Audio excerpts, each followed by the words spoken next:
Still a few people to come, so you've got plenty of time. Okay.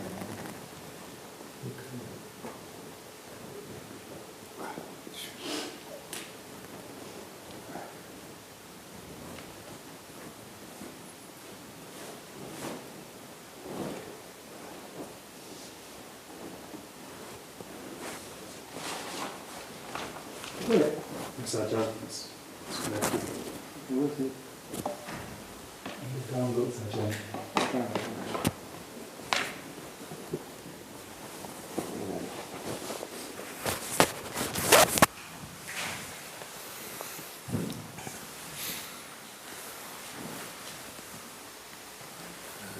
What's it called? It's got the word. There it is. No, the Buddha name. Oh, there.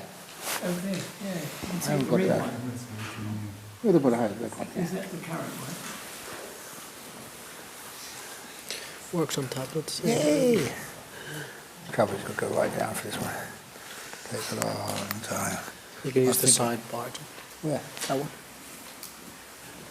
Oh, this doesn't have it. Ah, It's weird. exactly, yeah. Oh, strange. No. No. Go on.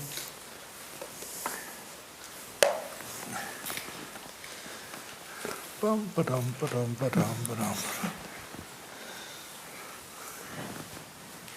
We'll get there.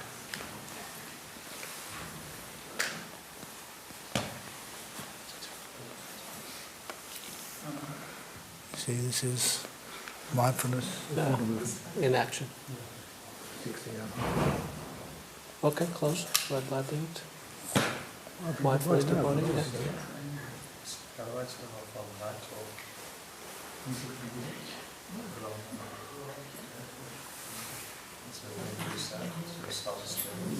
Are you going all the way to China now? Oh yeah. Okay, here it is. How much? That's about it. Right, so there's no going all the way down to But the Anguttaras. gradual training. All There right. it is. Are you ready? Yeah, you can put my thing on. The link is that. Page 6. I did promise I will not start before Venerable Sarata comes in because he left his bag. He left his robe in his hut. And we've also got, he's got the buggy for Ajahn Sanghavatana. He's got the wrong glasses on.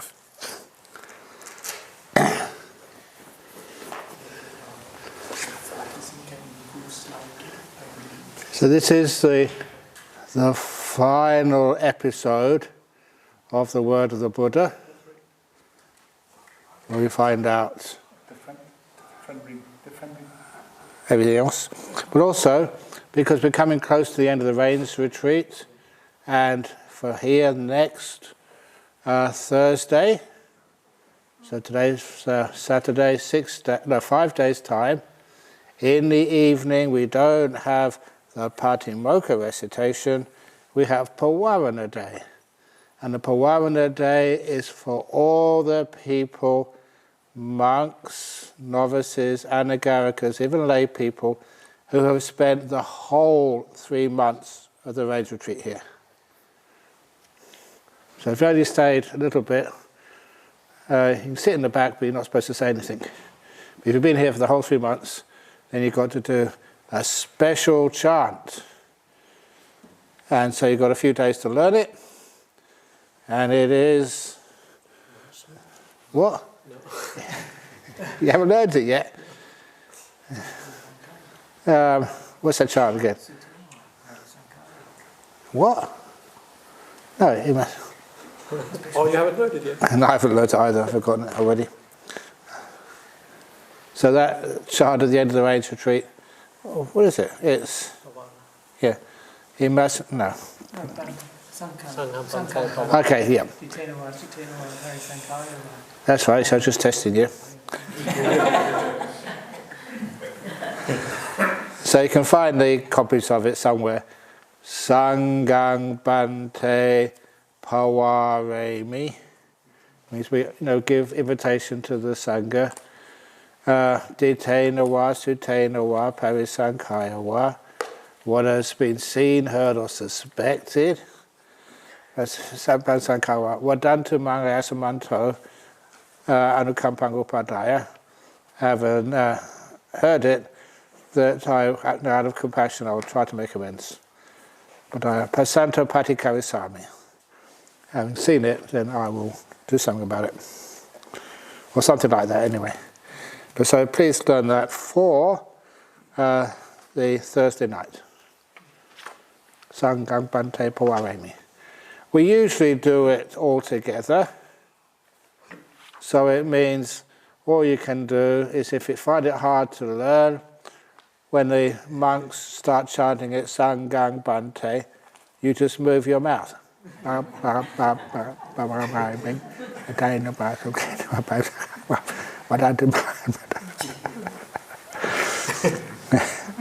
Because some people find it easy to learn, some people had great difficulty. And the point is, you know what it means, and you just do it out of kindness and compassion. Then it's a nice little thing, that it means that you've been living together for 3 months. So if you've seen anything which I have done, which I shouldn't have done, please let us know, out of compassion. We also have, Venerable Mudita knows this very well, Ajahn Mudita, the 10 things to consider before you criticize anybody. And if you read them first of all, you find you can't criticize anybody. Very good. Okay, so we're still waiting for... So I told him. Yeah. Yeah, might as well. And after that, we won't have a Wednesday night talk for a while, because then we just take a bit of a break after the rains. Relax. No. And if you didn't hear this, I did tell this to one of the senior middle monks this morning. I said, look, we have all our regulations for COVID and stuff. We have to be quite strict with them. So if you haven't had your 2 injections, then you won't be able to, to meet together.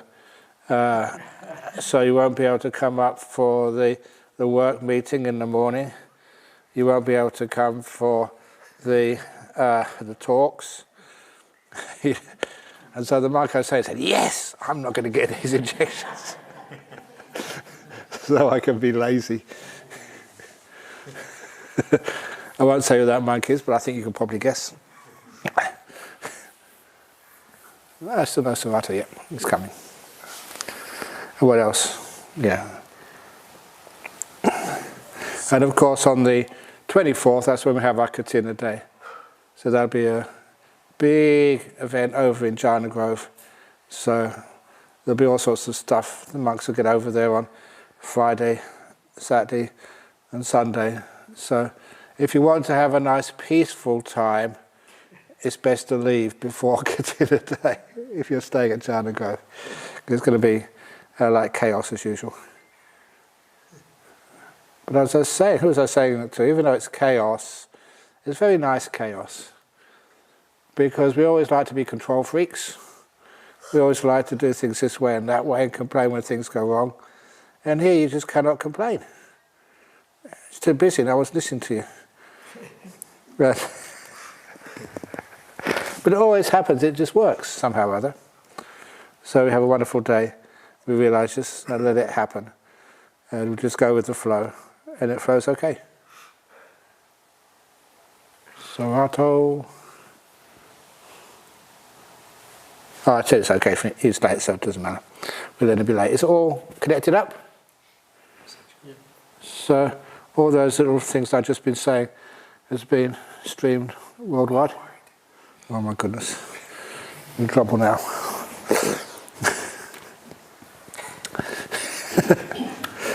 Namo tassa bhagavato arahato samma sambuddhassa. Namo tassa bhagavato arahato samma sambuddhassa. Namo tassa bhagavato arahato samma sambuddhassa. Buddhang Dhammang Sanghang Namasami. So the main teaching today in the word of the Buddha is the gradual training, and then we have a few little sutras on cause and effect, and they're again very powerful teachings. But having looked at what I've written here, that this is not the latest version I found out, and I told Venerable Ajahn Mudito that because he was trying to translate it into Finnish. So, and one of the extra things which I wrote for the latest version, I'm going to read out now, because this comes into like the Nibbana thing. What is Nibbana? So it's not on the screen over there, I'll just read it out. Okay, you ready? So this is from the Udana 8.3. And here we go. There is absence of birth, absence of being, absence of creation, absence of will. If there was not, there will be no way out from birth, being, creating and willing. A little statement there from the Udana, and my explanation of that here. I include this well-quoted but ill-understood passage from one of the outer regions of the sutras. If it was so important, why do we not see it in the main Nikayas? Things like the Majjhima, the Samyutta, the Digha, Anguttara. But I include it with a more accurate translation.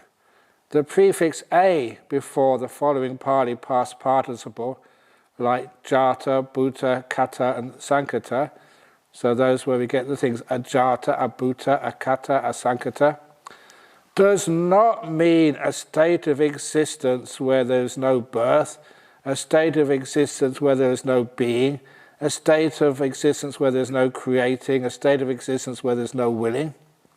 Just like the word often quoted, amatang, amata, does not mean a permanent state of existence of one who are deathless or the undead, i.e.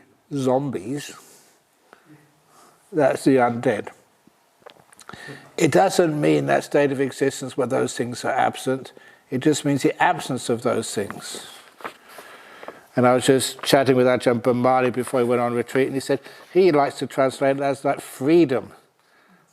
Freedom from birth, freedom from being, freedom from creation, freedom from will. Which is okay, it means it's absence, it's not the opposite. And to make it even clearer, in Mindfulness, Bliss and Beyond, I mentioned some examples of the problems that language makes for us over what I called nothing words. In particular, I mentioned the story from Through the Looking Glass by Lewis Carroll. The White King asks Alice whether she could see either of his messengers on the road. I see nobody on the road, said Alice. The Queen replies, I only wish I had such eyes. The Queen replied in a fretful tone, to be able to see nobody, and at that distance too. Why, it is as much as I can do to see real people by this light. Then after a messenger did arrive, the king asked him, who did you pass on the road? Nobody, said the messenger. Quite right, said the king. The young lady saw him too. So of course nobody walks slower than you, because you pass nobody on the road. So nobody walks slower than you.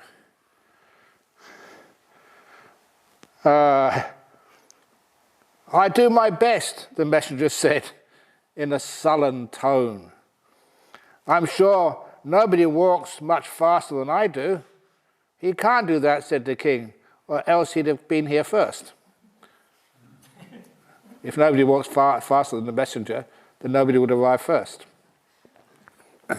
And of course, that is a very famous passage from Lewis Carroll's Alice in Wonderland, and this is one of the Through the Looking Glass. And I mentioned that, just how you can make fun with these things. And of course, the other story, which I didn't write down here, but which is, I think, in the book, Mindfulness, Bliss and Beyond, was a story from the time of the Buddha. And this is in the Jataka Tales, I think, of Anuruddha. Anuruddha was a cousin of the Buddha, very highly attained monk when the Buddha passed away. But when he was a boy, he came from a very wealthy family, because in his past he'd made so much good karma, so much generosity, that he made a resolution, may I never hear the word, there is not. So everything he wanted, he'd always have.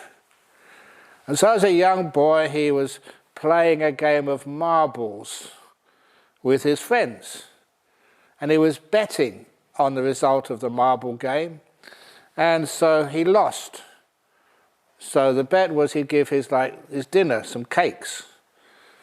And so he lost all his cakes. And so he asked the servant, who was always with him, because he was a wealthy young man, "Oh, go home and get some more cakes." So he went home and got some more cakes. And he played marbles again, he lost those. "Oh, servant, go get some more cakes." Now you must understand, in Buddhism, in those Pali Buddhism, you always do things 3 times. So he got cakes the 3rd time, he lost those too. So then he sent the messenger, sent the attendant, "Please go and get some more cakes." And when he went home, the mother said, "They're all gone. You've had them all. There's no cakes." And the word "no cakes" is natty cakes. Natty means there isn't. So the mother told the servant, the attendant, "natty cakes." And so he carried the basket back to Anuruddha. There's no cakes in the basket. But because that he made his determination, he'd never hear the word, there isn't any, in this life, the heavenly beings had to make sure the law of karma was fulfilled, so they put some heavenly cakes in the basket. Now these weren't ordinary cakes, these were made up in heaven. So that was something amazing. So when the attendant got there, and Anuruddha said, "Get the cakes." And he said, "Natty cakes," which means there isn't any cakes, natty cakes. And he gave the basket to Anuruddha, and he saw these incredibly aromatic, fragrant cakes in there. And he ate one. He said, "Wow, why has my mother never cooked any of these cakes for me before? She must not really love me. These natty cakes are so great." And that came when there shouldn't be any cakes at all. They called them natty cakes, and they became something. Heavenly cakes. And that's one of the problems when we make something out of nothing. Okay, so now I will go with what I was supposed to be doing, which is the gradual training. And I put this in here as well because this is fundamental basic teachings of the Buddha. And if any of you look at the Digha Nikaya, this gradual training is right there in the first, I think, 13 suttas. And it's also many places in the Majjhima Nikaya as well. It's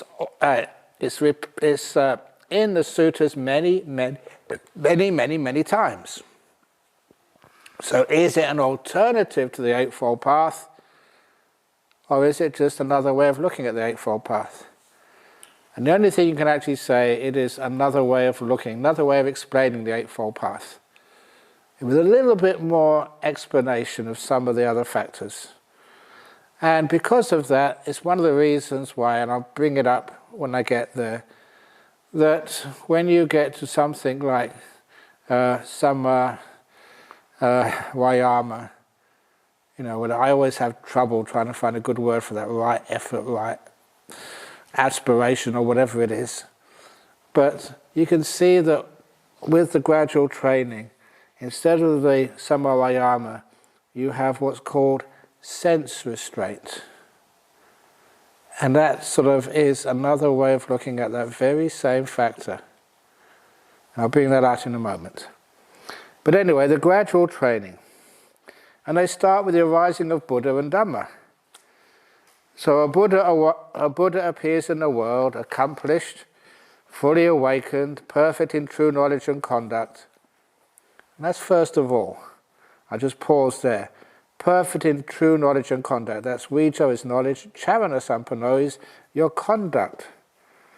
So this Buddha is not someone who just dismisses good conduct, but is perfect in it. Well liberated, Sugato, knower of worlds, and loka vidu.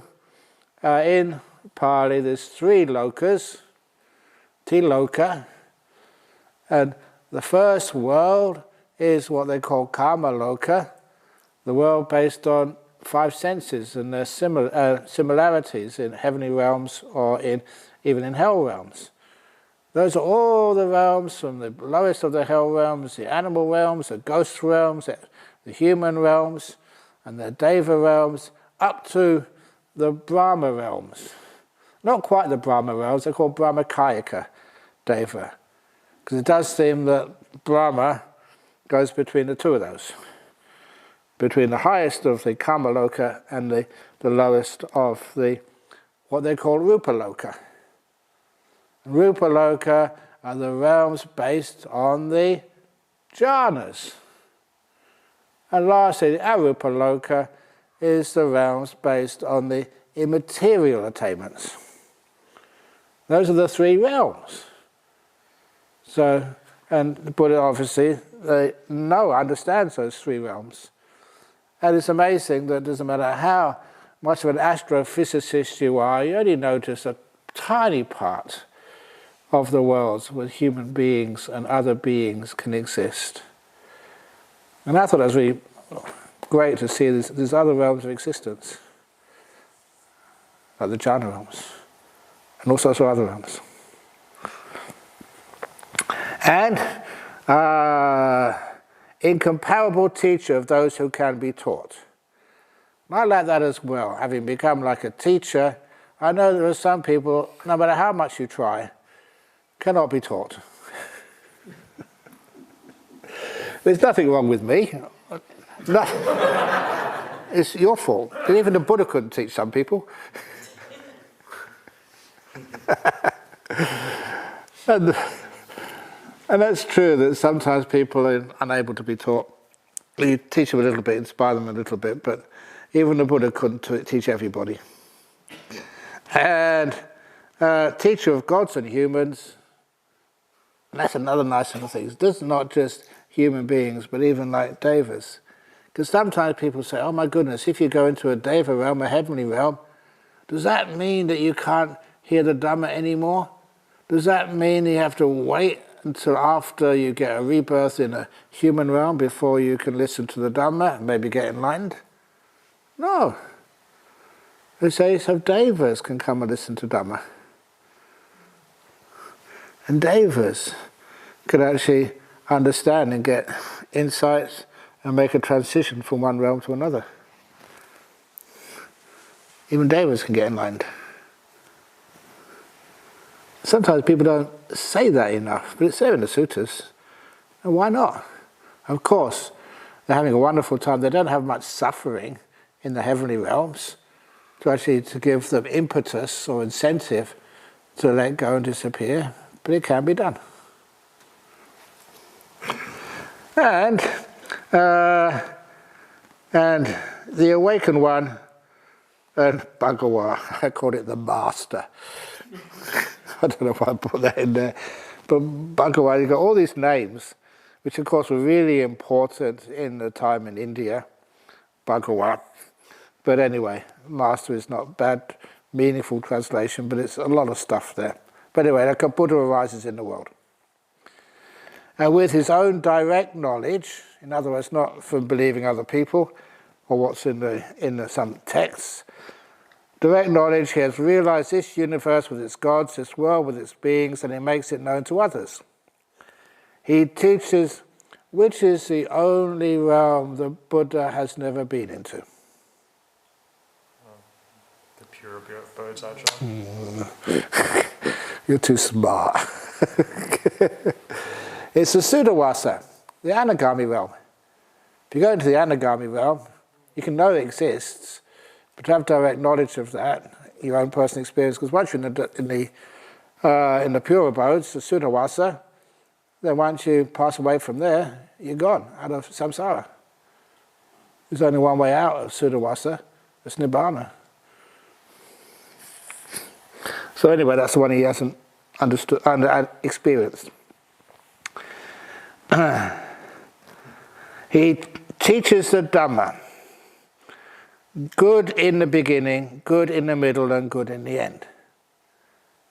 And that's really important, because sometimes a means to an end, okay, I won't teach what's good in the beginning, but it'll work out in the end. And that's not a means to an end, it's not a strategy. I'll teach you non-self, even though that's not true. It's good, beginning, middle, and end. Of course, anatta is not a strategy, it's a truth. With the right meaning and right phrasing, and he reveals a perfectly complete and pure spiritual life. Now, the right meaning and right phrasing, if any of you ever get one of these incredible states of meditation, even like nimittas or jhanas, or stages of enlightenment, and then you look back upon how the Buddha described those, and these are really sort of fantastic states which don't have much reference to worldly experience, so they're very hard to find words to describe them. And because they're difficult to find words to describe them, if you've had any experience of those and you read how the Buddha described them, especially in Pali, I'm afraid, because the Pali is like what the Buddha actually said. It's amazing just the sort of words and similes which he got for those things. So, what it says is, if you experience any of that, you realize it's like they describe, like going to, say, Paris. They don't just decide it's this old metal structure called the Eiffel Tower. They've been there, and so they describe it. And if you've been there as well, well, that person's certainly been there. They know things about that place which you don't see in guidebooks. They know the place. And that's the same with the Buddha. His phrasing is so incredible that what he says is accurate. It has the feeling that he's been there. And that's what it says, right meaning and right phrasing, and reveals a perfectly complete and pure spiritual life. So it's not something you have to do after you become a Buddhist. In other words, you become enlightened, and then you can actually go to the next stage by doing a higher training somewhere else.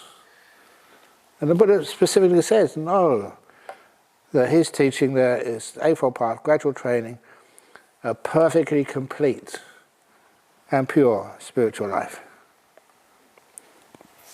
So, that's Buddha rises, teaches the Dhamma. And next we have confidence.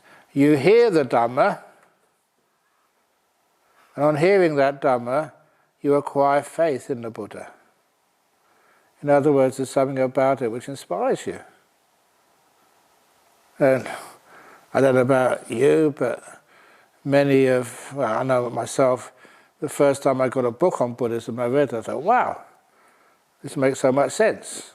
It's not like converting you to being a Buddhist, you realize that's what you already were, but didn't know it. So you have faith in this Buddha. And of course, that confidence, that faith, grows and grows. And possessing that faith, you consider thus: household life is troublesome and busy. Is that the case?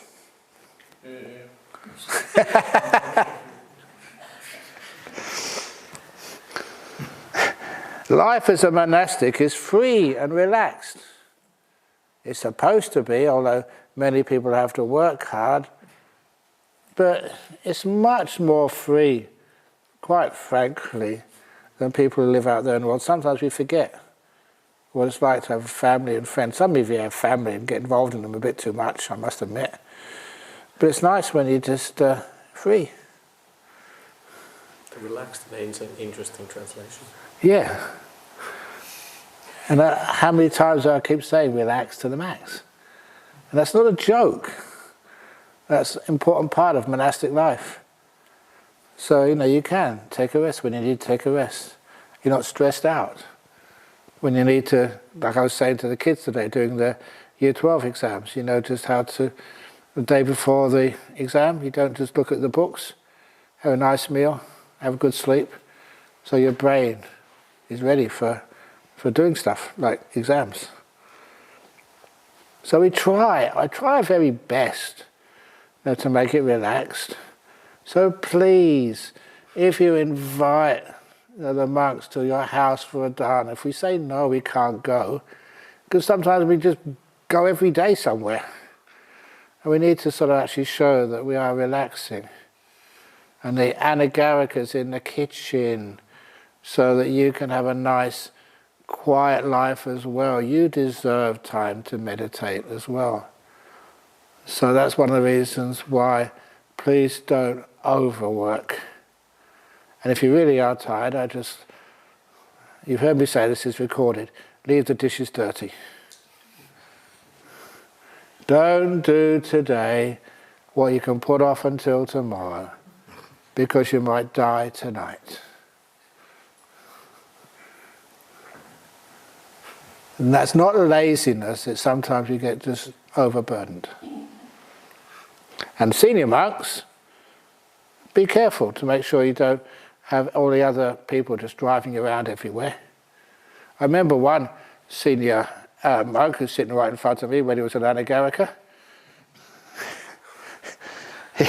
He told me there was one monk he was driving around, and this monk was asking him to go all sorts of places. Drive me here, drive me there, drive me somewhere else, almost all day. And what did you think? You think, if you ask me one more, I'm just getting out of this car, you can just walk home. Yeah. So you've got to be sensitive. It's not just, well, he's an anagarika, this is his duty. He's a layperson's duty. No. If he gets joy and fun out of it, wonderful. But if you're, overburdening him, be careful, it's called abuse. And you will get sued and put in jail. Anagarikas shouldn't really do that. We used to have an Anagarika Liberation Front. Alf, yeah, in one of the monasteries years ago. And the same with the nuns as well, to make sure that they have a reasonably easy life. Of course, in some places they have to work very hard, but we just take it more easy, nuns. You have to grab. What's it? Grant yourself a moment of peace, and you realize how, not foolishly you've scurried about? Yeah. You have to give yourself that peace. Anyway, so on hearing the Dhamma, you acquire faith in the Buddha. Possessing that faith, you consider thus: household life is troublesome and busy. Life as a monastic is free and relaxed. It is not easy while living in a house to lead a holy life, utterly perfect and pure. It's hard, because people knock on your door and try and sell you stuff. They don't do that anymore, do they? Get on the telephone or something, or internet. Suppose I shave off my hair, put on the orange robe, and go forth from the worldly life into a monastery. Why not?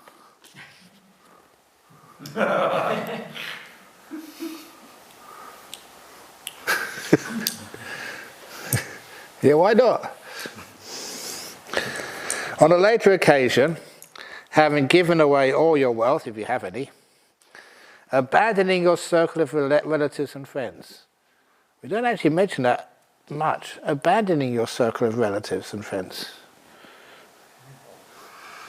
As much as you can. How long do you need to be a father? Your kids, isn't it time they look after themselves? So can you do that? And just say, look, I've looked after you now. I'm a monk now. Bye-bye. And have a bit more freedom.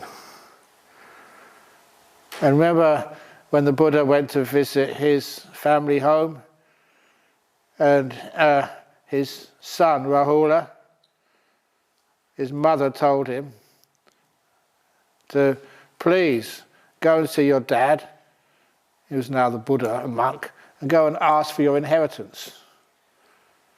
And the mum meant, get some money out of your dad. And so the Buddha said, oh, here's your inheritance, and ordained him.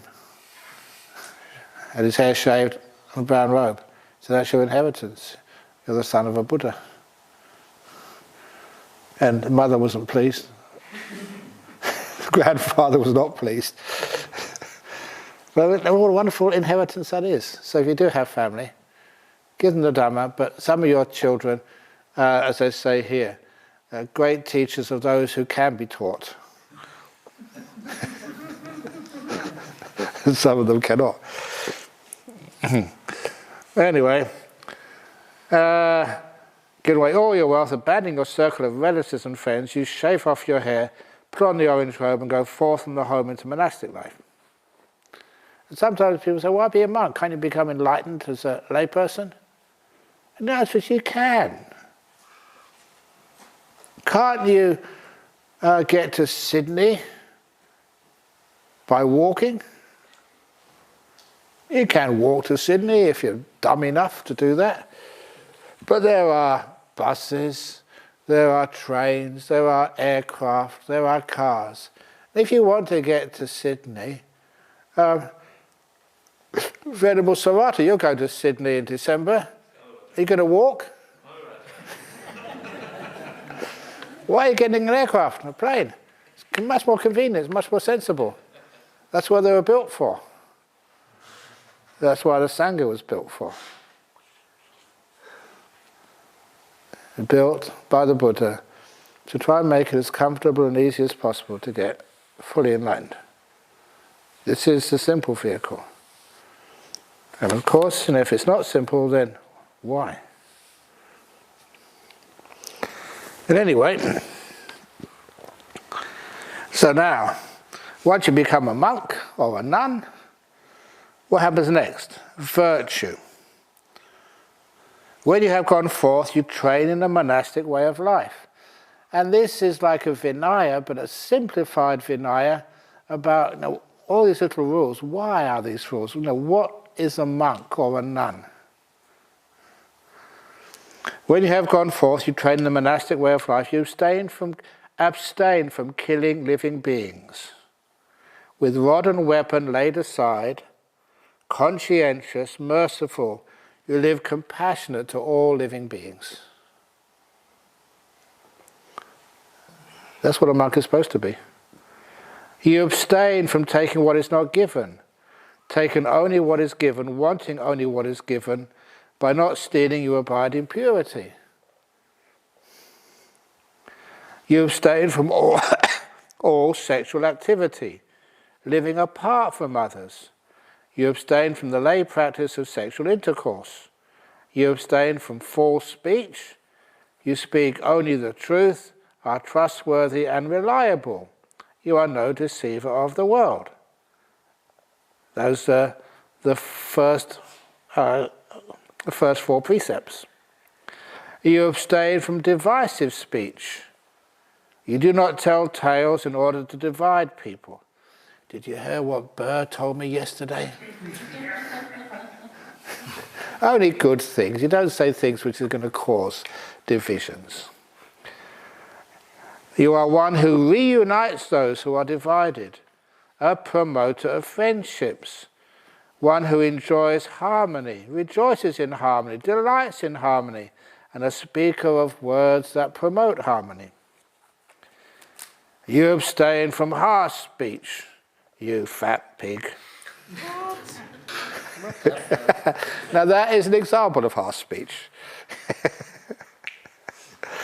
So you don't say that, you say you're getting corpulent.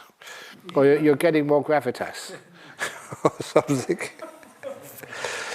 Which is nicer speech. We don't use bad words. You speak only words that are gentle, pleasing to the ear and lovable. And quite frankly, in all the years I've been a monk, I've seen some monks shout at others and try and scold them. That told them.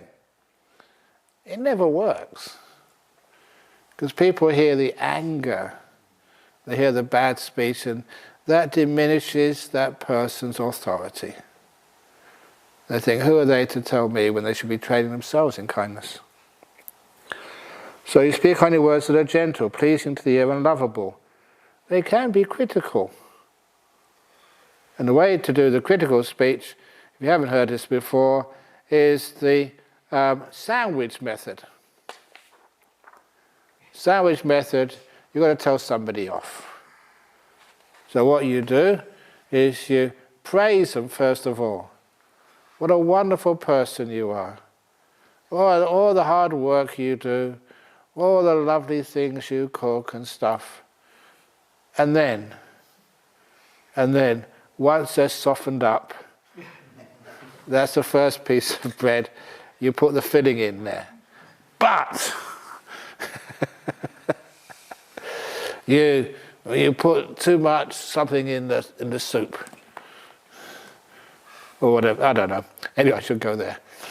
But then you criticize, and then you finish, but look, you're just a wonderful person. It's wonderful just how good you are being in the monastery. You've got such wonderful qualities. You're most welcome here.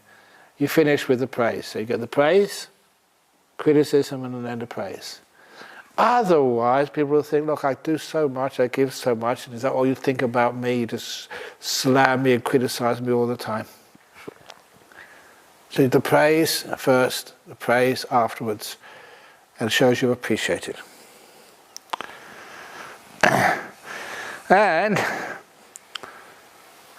you abstain from useless speech. You speak at the proper time, speak what is truthful, speak on what is beneficial, speak on the Dhamma and the training. At the proper time you speak words that are worth treasuring, authoritative, succinct and beneficial. And we know we all speak too much. Don't look at me because I have to, it's my job. But the more you speak, it's just probability theory. The more times you open the mouth, the more opportunity there is of putting your foot in the mouth and saying something wrong. So be quiet. And you only speak things which are worth treasuring, authoritative, succinct. Succinctness is something which people just don't know how to do these days. They go on and on and on and on. And beneficial. That is one of the reasons why sometimes I tell jokes. To benefit people. So they come to the talk and they start listening for the next joke. And in between those jokes, you know, I used to do this, I still do this, especially at Nolamara Temple. You're looking at people when you're giving a talk, and when their heads start to go down, you realise you're losing them. So you tell a joke and they laugh and they put their heads up, and then you can actually carry on teaching some Dhamma. It's actually a teaching technique. And some of the jokes do have very, very good meaning behind them. You abstain from injuring seeds and plants. That's why, as like monks, we can't grow our own gardens. We can't grow our own food. We're supposed to just be more simple than that. Instead, you practice eating only in the morning, abstain from eating at night and outside of the proper time. And the morning is obviously from the dawn until noon. However, if you do live in the Arctic Circle, you'll find the sun comes up and it's about 6 months until it goes down again. So you've got 3 months to have breakfast. No, eat all the time. except in the wintertime you don't eat at all for 6 months. So that's how then you go to the Antarctic. Only in the morning, so it's not sort of a legality, it's just so you have simplicity. You abstain from dancing, singing, music and movies. So you're not into entertainment. So those of you who have internet, be careful of movies or music or stuff. You abstain from wearing adornments, fragrances and cosmetics. Like the 8 precepts, use simple things. You don't have to make your body beautiful. Obviously to make it clean, and so it doesn't stink or smell, but not fragrances, not adornments. You abstain from using luxurious furnishings.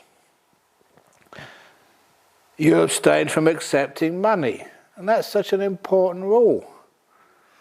Because once you have money, you have freedom to find your desires, and go out and get something you want. And so when we don't have any money, we just can't even do that. A lot of times you don't even think about it, because you can't get it anyway. You abstain from accepting raw grain and raw meat, in other words, supplies for tomorrow. You abstain from accepting servants and slaves, even though that, was it KC, he always calls me his misbehaving, no, he calls himself his misbehaving slave. That's KC Wong always says, praise the Lord.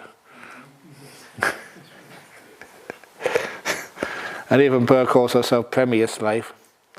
But I can't accept that. I still say it. You abstain from accepting livestock. So you can't accept a cow or anything. You abstain from accepting fields and land. So you can't accumulate what was considered to be wealth. You abstain from going on errands and running messages. You abstain from buying and selling. So you can't play the stock market. You abstain from practicing fraud. You abstain from accepting bribes, deceiving, defrauding and trickery. You abstain from wounding, murdering, imprisoning, extortion, plunder and violence. As a monk. You wonder, what would a monk want to do that for anyway? But sometimes that monks or nuns or something, they can just get so much prestige or so much respect from people and say, oh, you do that for us. We don't do anything like that. It's not our jobs. So this is just a basic precept. So you're acting like a monk. You're acting like a nun. And as a result of that, having reasonably good virtue, and it's common sense to me, we get what's called contentment. Or we practice this even deeper contentment. You become content with patched robes to protect your body, and with alms food to maintain your stomach. And wherever you go, you travel taking only these with you. Just as a bird, wherever it goes, flies with its wings as its only burden, so too you become content with patched robes to protect this body, and with alms food to maintain your stomach. Wherever you go, you travel taking only these with you. And I must admit, I love that statement there. Because, I really tried hard. First of all, when you are going on what they call Tudong in Thailand, you take everything with you. And after a while, you find how little you actually need. And it came to the point where, just more my worldly possessions, all I ever owned in life, was just on my back. And it was light. It was a wonderful sense of freedom, like a bird. And you'd always know where to get food the next day. And now, even when I used to go travelling on the aircraft, that was also really neat. You didn't need much, you just had your bag, this one over here. And that was wonderful because when you were checking in, they say, where's your luggage, sir? Here it is. And people are suspicious. They say, you got any more bags? No, they say, how can you travel just like this? I said, because I'm a monk. And they got it. They said, oh yeah. you're a monk, please go through. Because they respected the fact that you didn't have much. And you're so happy. It may be because a lot of the time I was flying business class. You didn't eat any food. They'd invite you into the lounge to give you baked beans for breakfast. They did. And that's living on alms food. Even the former president of Sri Lanka, President Rajapaksa, he gave me, served me breakfast and served me baked beans with his own hand at breakfast. Yeah, that's really neat, cool. Because people find out what you like. Oh, his friends tell him. So, yeah, some baked beans and put it in my bowl. That was really cool. Anyway, what happens when you follow this noble virtue and noble contentment? You experience within yourself a delightful bliss, the joy of being blameless. It actually makes you happy. A lot of your joy comes by just keeping your precepts, not with fear, and why they're there for, just simplicity and few possessions. Simplicity. You don't need very much to live in a monastery like this. So many other monasteries, it's like business class monastery. It is, you know, whatever you need. And the joy of being blameless, you're a monk, and simplicity as well. And this is where the gradual training starts to show the happiness and joy of being a nun or being a monk. Pretty neat. Now we get restraint of the senses. Now you may notice that, well, you have faith in the Buddha, so you get a bit of right view. You know, you're kind, so you get the right motivation, and the right speech, action, livelihood are all in there. So that's the first 5 of the Eightfold Path. So now you get Eightfold Path number 6. Restraint of the senses. This is the right effort, if you like. And it's very similar. When you see an object, you do not let yourself get sucked in by marks and features that generate defilements. Oh, I'd like to have that. You see, like, I don't know why this was. I remember just on a Friday afternoon going into town to give the talk, and there'd always be, on the journey, there'd always be an ice cream van just south of Armadale. And every time you passed it in the hot weather, you didn't have aircon in the car, I said, oh, that'd be really nice. But when you had it at lunchtime, you didn't even fancy it, you didn't have it at all. It's really weird. When you can't have it, it always adds a bit of extra taste to your desires. And after a while, you see, you can't have it, you're just torturing yourself. So when you see an object, you don't let yourself get sucked in by marks and features that generate defilements, Since if you left the faculty of sight unrestrained, unskillful states of wanting and also aversion to things which are ugly, which you get really fed up with, they would afflict you. Instead, you practice wisdom. When seeing, you guard the faculty of sight and you undertake the restraint of sight. You don't go looking for the most beautiful things. And of course, that was important as a young monk in Thailand. I was young when I ordained, 23. So I still had my hormones going strong inside. So, and I saw many other monks get eaten by tigers. So what I had to do, and what you did do, you started, if you did see sort of a beautiful girl, there's something in them. Usually I look for their pimple. They always had a pimple somewhere on their face. If you like their hair, they'll look somewhere else. So whatever is the object of desire and lust, you can have some, if you like, restraint of that. So you don't get sort of, oh, I remember this poor old monk. It was actually on a Katina day we had here. He was a really good monk. But then I think these two girls came, and they weren't Buddhists, they just saw a lot of people here. So they wondered, what's going on. And so two young ladies, they were dressed like they were going to a nightclub, not like coming to a monastery. And they saw them, they went straight towards this poor young monk. On Katina Day. And as soon as I saw that, I knew he was in trouble. So I just went up there and I said, I'll talk to you two girls. And I sent him off, and then I sent the girls off as well, so they can go to their car or something. And I said, what? And I never saw him afterwards. I said, what happened to you? He said, I was really excited, so I went to my hut and just lay down and just... Because if you haven't sort of been out there in the world for a few months, sometimes they do excite you. So you've got to be careful with your sense restraint. And just be able to go away somewhere and just relax.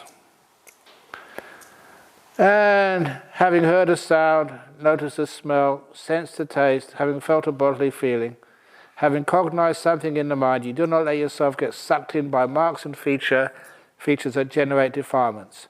So if you left the mind faculty unrestrained, unskillful states of wanting and aversion would afflict you. Instead, you practice wisdom with the mind, you guard the mind, and you undertake the restraint of the mind. So what it does, it gives you more happiness and more energy. Try it. Try restraint. When you follow this noble restraint of the senses, you experience within yourself an even more delightful bliss, which is the joy of being unagitated. The joy of peace. And these are like happinesses and joys which people in the world don't really recognize. You're peaceful, things don't excite you anymore. It's not boring, it's energized. Okay, any questions so far? Okay, clear comprehension. Yeah, go on. And then you use defilements there. I don't. It's a. You don't know. You don't mean the right normal defilements. No, normal for like greed, hatred, delusion. Or is it because? Yeah. The Pali is it's the akusala Dhamma there. Akusala Dhamma, yeah. That's what akusala Dhamma really means. Okay. Okay, clear comprehension. You act in full comprehension of the purpose when going forward and returning. Why are you writing now? Because that's important so you don't forget later on. You act in full comprehension of the purpose when looking ahead and looking away. When flexing and extending your limbs, when wearing your clothes and carrying things. What are you doing that for? And how are you doing it? Is it going to complete the purpose in a proper way? You act in full comprehension of the purpose regarding eating, drinking, defecating and urinating. Walking, standing, sitting, sleeping, being awake, talking and keeping silent. So when you have a rest at night, why? What's the purpose of that? So you just rest the right amount. When you get up in the morning, why? What's the purpose? So you get up, and you maybe have to go to the toilet. You have comprehension to urinate in the right place.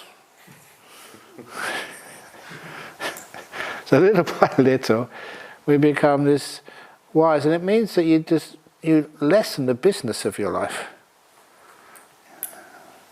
Meditation, and that's where part of the mindfulness comes from. But the mindfulness of the Satipatthana, clear comprehension, but also goes into the first part of meditation. When you have developed this noble virtue, this noble restraint of the sense faculties, and this noble clear comprehension, you go to a secluded dwelling place, such as Bodhitalks Monastery, such as Jhana Grove, such as NBM, such as Dhammasara, what else? Such as Kusala Vihara, thank you, or whatever other places,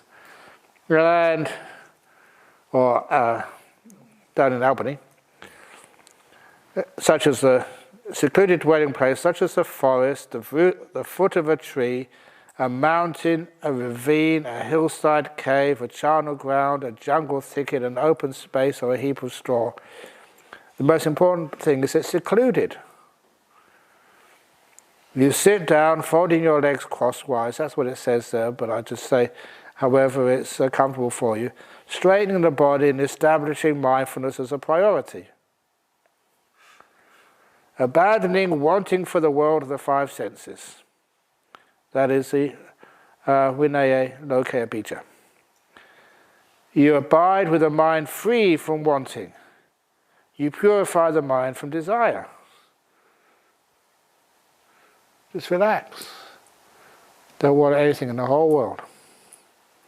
Abandoning aversion. You abide with a mind free from ill will, compassionate for the welfare of all living beings, including you. So if you need to just adjust your posture so it's nice and comfortable, you haven't got aversion to yourself, you're going to be kind to yourself, or your body. You thus purify the mind from aversion.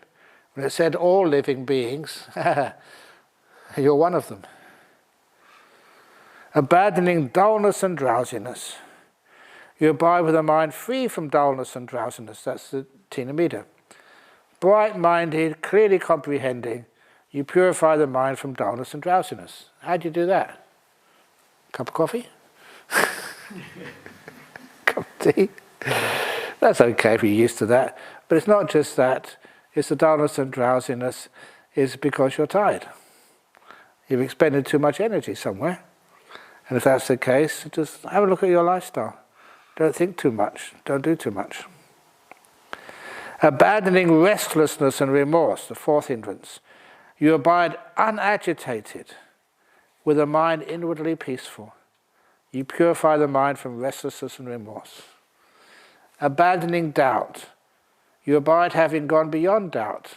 Unperplexed about wholesome states. You purify the mind from doubt. Interesting to say, you know what wholesome states are. And just know why just being still is a very wholesome state. And why the joy and happiness which come up in those places. You're not going to get attached, well you do get attached to them, but they're good things to be attached to. It's the other stuff which is a problem. You know what a wholesome state is, and so when they come up, you just let them be. And then, the jhanas. Having abandoned the five hindrances, totally free from the five senses, free from unwholesome states, the hindrances, you enter upon and abide in the first jhana, wherein the mind moves onto the object and holds onto it. The mind does, you don't. And the object being joy and pleasure caused by being totally free from the five senses. It's peaceful still. The five senses are very noisy and troublesome. No, they're gone. When the mind stops moving onto the object and stops holding onto it, you enter upon and abide in the second jhana, which has trust. That's the Sampasadhana translation I have just in here. Trust in the object of the bliss enough to let go of holding onto it. It's not going to go away, you know that now. So you just trust to be able to let it go and it stays. And unity of mind without any movement or holding, with joy and pleasure caused by perfect stillness. I was just talking with Ajahn Mudita earlier.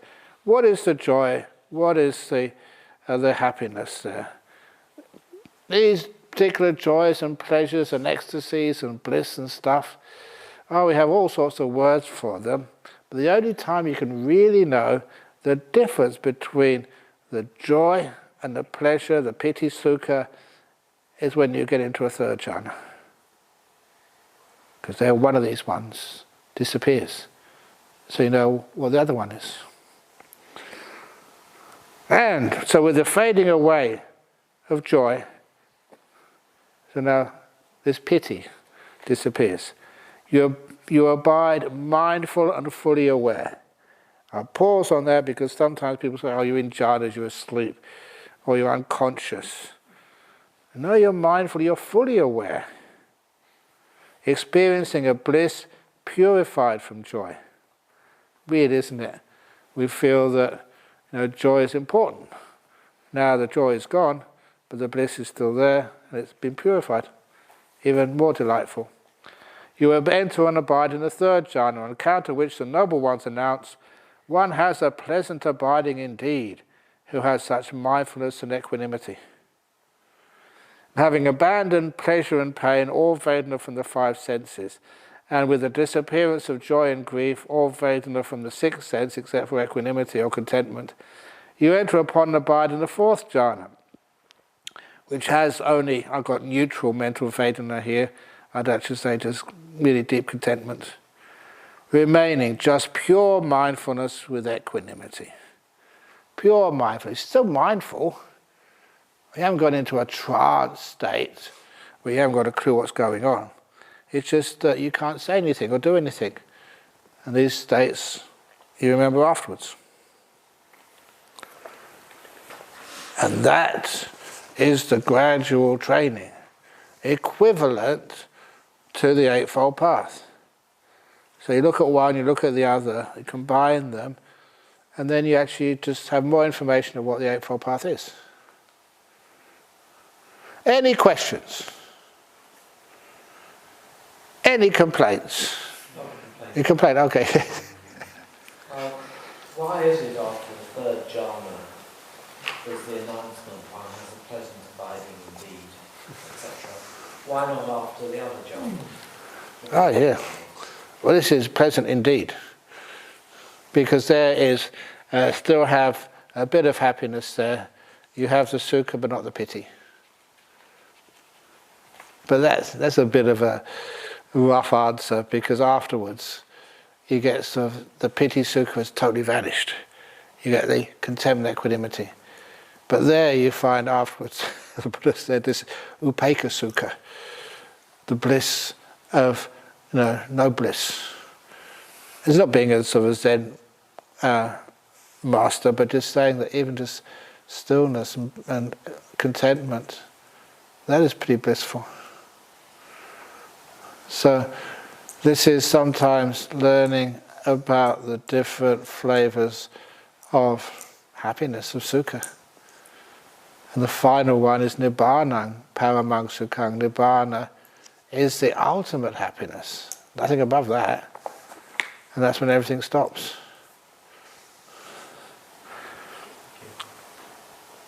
Any other questions? Yes? Anything, Ajahn, in terms of what the Buddha said, in terms of the work the monks should do in the monasteries or their interaction with the lay community?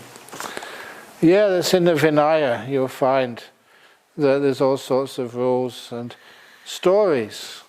The Vinaya is great. It's not just a set of rules, but it's a set of the duties which monks and nuns have.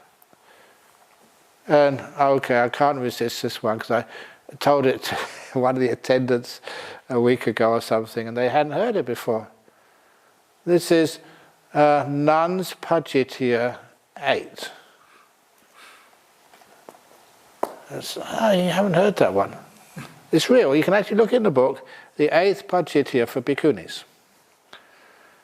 And if you look in there, you'll be very surprised to see what the offence is. But I'll tell you the story behind it first of all. Because in those days, the bhikkhuni monasteries would be on the edge of the town or village for the safety of the community there. Nice and quiet, but not actually out in the forests, because it was too dangerous for them. People thought they were just, could be raped and stuff. So, one of the nuns' jobs, they all had duties to do. One of the bhikkhunis' jobs, you noticed, don't you? That's why you're laughing, you've got a good memory over there. One of the nuns' jobs was to clean the toilets. So part of that job was in the early morning, she would get all the rubbish, all the feces and urine from the night before, the day before, in the buckets, and put them in the cesspit. But it was early in the morning, and the cesspit was a bit far away. So now human beings, it's not just bhikkhunis, it's just monks as well. If there's a shortcut or an easy way to do it, of course you'll do that. So it's early in the morning, so this particular bhikkhuni decided to throw the buckets of you-know-what over the monastery wall. So well, no one will be on the other side of the wall. But of course, Murphy's Law, if it can happen, it does happen. And there was this gentleman, finely dressed, had to get up really early in the morning, because he was going to the palace to see the king to negotiate a contract. So he was thinking about the business deal when a bucket of shit came over the wall. Right over his head. Now, you don't need to have much imagination to know your attitude. You're a layperson, not a monk or a holy person or anything. He was really upset. He was so upset he was going to storm into that monastery and burn it all down. You can understand that, even though you can't approve of it. So he's really upset, very angry, and with brown stuff dripping all down his head. But it was fortunate they had a guard on the gates there. Oh, was it a layperson? It was a man anyway, a layman. And he said, "Why are you so angry? I'm going to burn this little monastery down. These aren't real nuns. These are just people pretending to be nuns. Oh, what they did to me." And at that, the layperson said, "Wow, that is just such good luck that the holy nuns have blessed you with something far more powerful than holy water. This is not just pure water, this is just right from the source." Read it, that's what it says. I just, maybe different words, but just about, that was the thrust of it. And he said, "Look, go back home, and just go and shower and change your clothes. Something very fortunate is going to happen to you today. It's like a really amazing blessing. If you don't believe that, then just go to Dhammasara and ask for the real hope."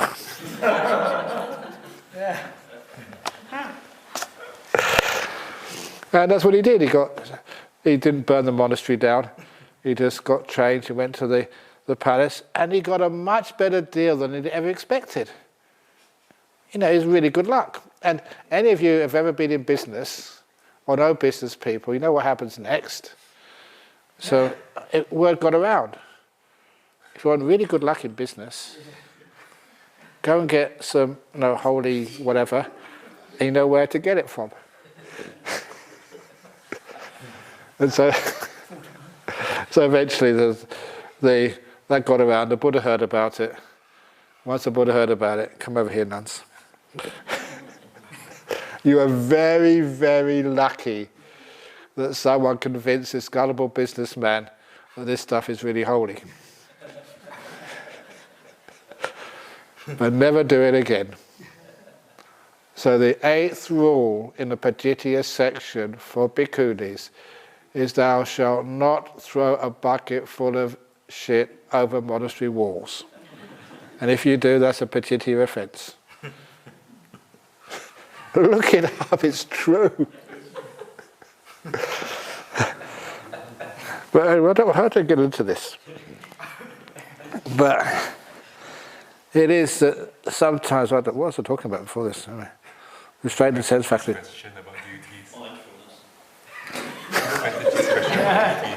About monastery duties. Our duties, yeah. So that sort of defines our duties. And look, human beings are human beings, and they don't change over all these years. And because of that, we just have duties and rules to protect one another and to make sure that we can live in a peaceful, harmonious community.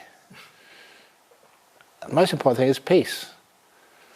And if you do things carefully and sensibly, then there's a lot of peace in the community. You don't need to do that much. Every time there's a problem because someone makes a mistake, it takes up more effort and duties for us. So be careful. Okay, now afterwards we have all these, I call them conditional sequences. sometimes people keep asking, is it important that you keep your precepts before you get enlightened? Is it important you have jhanas before you become a stream winner? And this is actually where you get the answers. So this is the first one, irreverent. I think Ajahn Brahmali goes through this quite a lot. So, irreverent. Meditators. When a meditator is irreverent and undeferential, and the behaviour is uncongenial to their fellow meditators, it is impossible for them to fulfill the factor of proper conduct.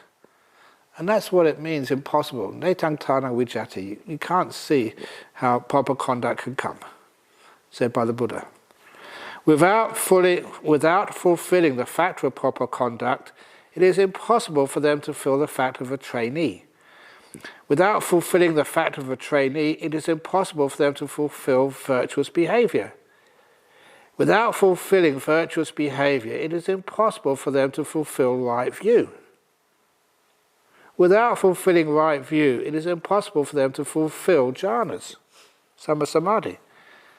But when a meditator is reverential and deferential and their behaviour is congenial to their fellow meditators, it is possible for them to fulfill the duty of proper conduct, and then possible for them to fulfill the duty of a trainee, and then possible for them to fulfill virtuous behaviour, and then possible for them to fulfill right view, and possible to fulfill jhana. A similar one. Meditators.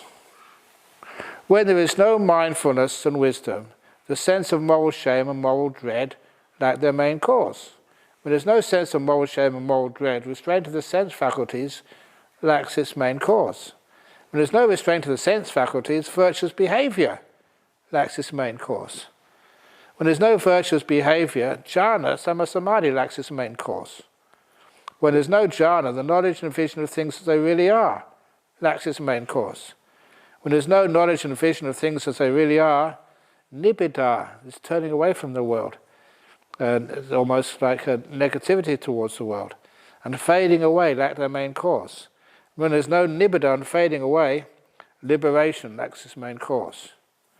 And I give the example. When a tree is deficient in branches and foliage, it's got no branches, no leaves, its new shoot, bark, softwood and hardwood do not grow to fullness. So too, when there's no mindfulness and wisdom, liberation lacks its main cause. When there's mindfulness and wisdom, the sense of moral shame and moral dread possess their main cause. When there's moral shame and moral dread, restraint of the sense faculties possess its main cause. When there's restraint of the sense faculties, virtuous behaviour possesses the main cause.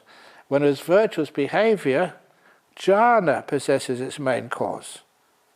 That's fantastic. Its main cause. People say, how do you do jhanas? What's the main cause? Virtuous behaviour. When there is jhana, the knowledge and vision of things as they really are possesses the main cause. The main cause for wisdom, seeing things as they truly are, is the jhanas. And when there is knowledge and vision of things as they really are, nibbida and fading away possess their main cause. When nibbida and fading away possess their main cause, liberation possesses the main cause. When a tree is sufficient in branches and foliage, its new shoots, bark, softwood and hardwood grow to fullness. And this is next one, delusion. Just go through these ones quickly.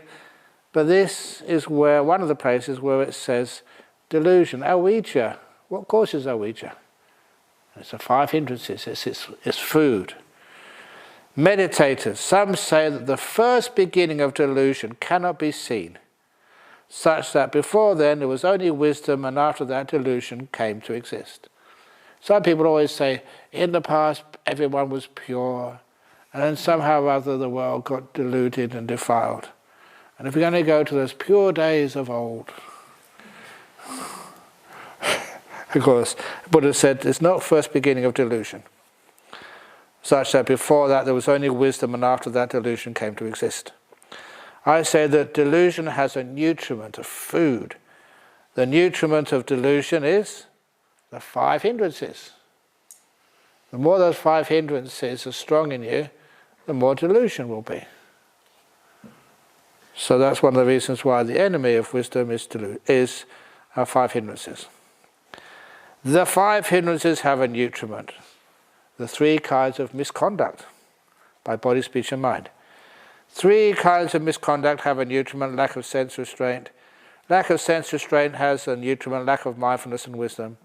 Lack of mindfulness and wisdom has a nutriment: careless attention, ayonisa manasikara. No mindfulness, no wisdom. Careless attention has a nutriment: lack of faith. Lack of faith has a nutriment: not hearing the true Dhamma. Sometimes you hear the true Dhamma, that, ooh, it's powerful. Not hearing the true Dhamma has a nutriment: not associating with good persons. Not association with good persons, becoming full, fills up not hearing the good Dhamma. Not hearing the good Dhamma becomes full, fills up lack of faith. Lack of faith becoming full, fills up careless attention. Careless attention becoming full, fills up lack of mindfulness and wisdom. Lack of mindfulness and wisdom becoming full, fills up non-restraint of the sense faculties. Non-restraint of the sense faculties becomes full, fills up the 3 kinds of misconduct. 3 kinds of misconduct becoming full, fill up the 5 hindrances. The 5 hindrances becoming full, fill up delusion. Thus there is nutriment for delusion. And this way it keeps full. Just as when rain pours down in thick droplets on a mountaintop, the water flows down along the slope and fills the clefts, gullies and creeks. These becoming full, fill up the pools. These becoming full, fill up the lakes. These becoming full, fill up the streams. These becoming full, fill up the rivers. And these becoming full, fill up the great ocean. Thus there is nutriment for the great ocean, and this way it keeps full. I'll just go down a bit further here because this is doing the same. Oh no, this is actually a different, it goes in a different way, has more things. Meditators, true knowledge and liberation have a nutriment. The 7 factors of enlightenment. 7 factors of enlightenment have a nutriment. The 4 focuses of mindfulness. The 4 focuses of mindfulness have a nutriment. The 3 kinds of good conduct. The 3 kinds of good conduct have a nutriment. And this is actually repeats what was said before. Is there wrong? Sorry? It says ayoniso manasikara there. Where? Oh yeah, careful attention. Yeah, but it says ayoniso. Yoniso. Okay, yeah. Okay, good, yeah, okay, fair enough. It's yoniso. Well spotted. Now I'm going to go a bit further.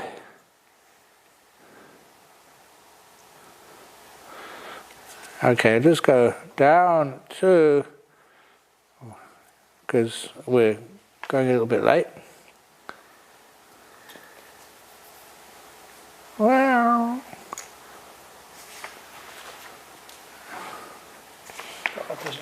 oh, no. A little bit further down, will. Of course, this, I'm sure you've heard this before, but this is one of my favourite suttas. And I think this was, I first came to attention when I think Bhikkhu Bodhi noticed it and said it was transcendental, dependent origination. Anyway, this is from the Anguttara Tense. Meditators, when one is virtuous, one does not need to will, let me be free from regret. It is natural that one who is virtuous becomes free from regret. And the word they use there is it's dhammata, and entai tamada. It's already happens. It's automatic. If you're virtuous, you don't have regret. When one is free from regret, one does not need to will, let me be happy. It is natural that one who is free from regret becomes happy. Again, if you're virtuous, happiness comes. When one is happy, one does not need to will, let me be joyful, piti. It is natural that one who is virtuous becomes joyful. When one is joyful, one does not need to will, let me be tranquil. It is natural that one who is joyful becomes tranquil. When one is tranquil, one does not need to will, let me feel mental pleasure, sukha. It is natural that one who is tranquil experiences mental pleasure. When one experiences mental pleasure, sukha, one does not need to will, let me enter jhana. It is natural that one who experiences mental pleasure enters jhana. When one is experiencing jhana, one does not need to will, let me see things as they really are. It is natural that one who has experienced jhana will see things as they truly are. So all of these things, so what should we do next? And the Buddha is actually saying very clearly, you don't do anything. You don't have to will, to choose, to make a determination, I'm going to do this next. It's a natural phenomenon. One thing leads to another. When one experiences mental pleasure, one does not need to will, let me enter jhana. It just happens. Whether you like it or not. Doesn't really mean anything, like it or not. Of course you like it. And seeing things as they truly are. Wisdom. So that is, it's showing that this is a cause and effect path. And all started from, in this 10, keeping precepts, being virtuous, sense restraint, virtue. Once that starts, the others, the happiness comes, tranquility comes, joy comes, happiness, jhanas, wisdom. Because when people ask, once you're jhana, should you do wisdom training? No, it happens automatically whether you like it or not. When one of these things happen, of course you reflect back on this biggest thing in your life so far.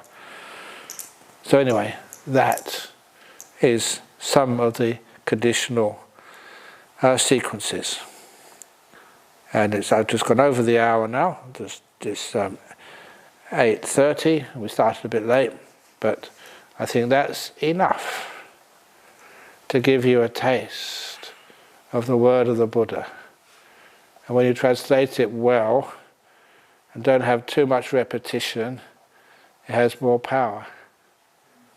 And that power can be very helpful to know exactly how the Buddha taught.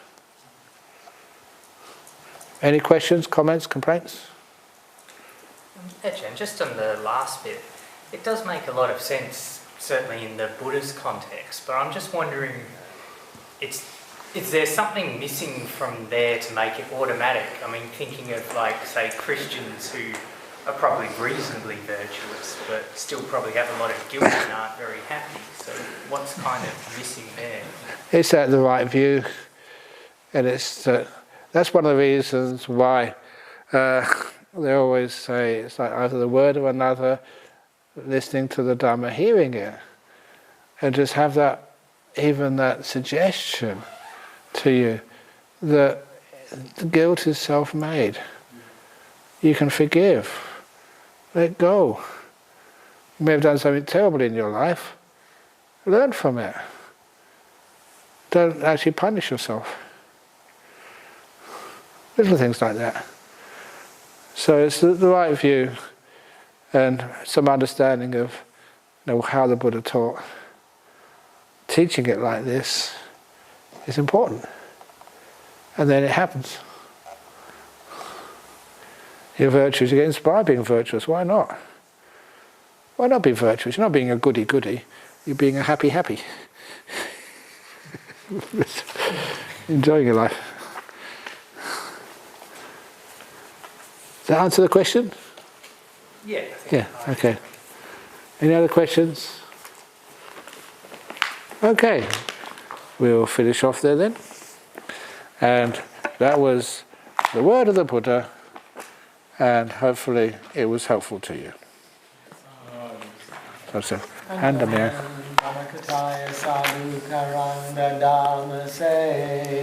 Sadhu, sadhu, sadhu, anumodami. Very good.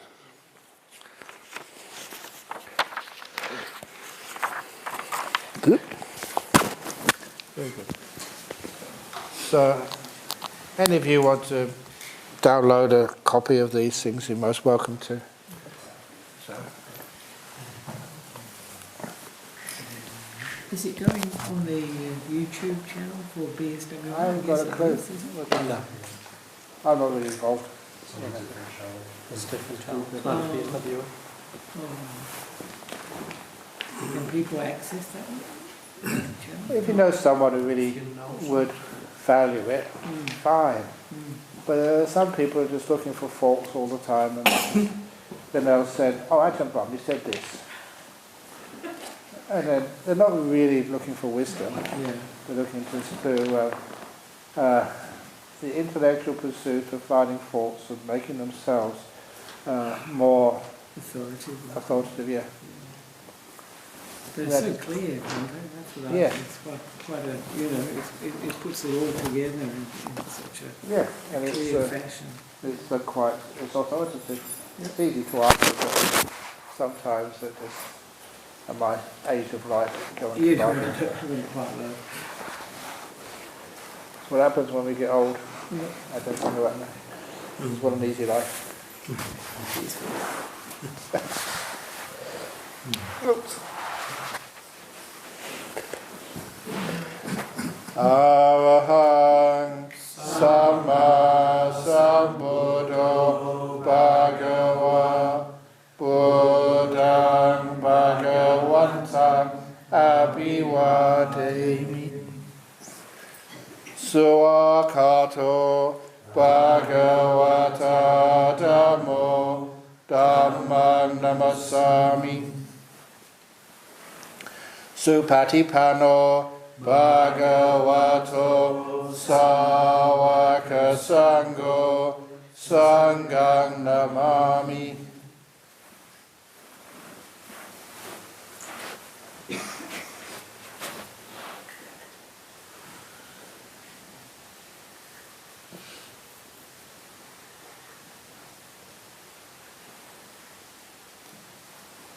There we go.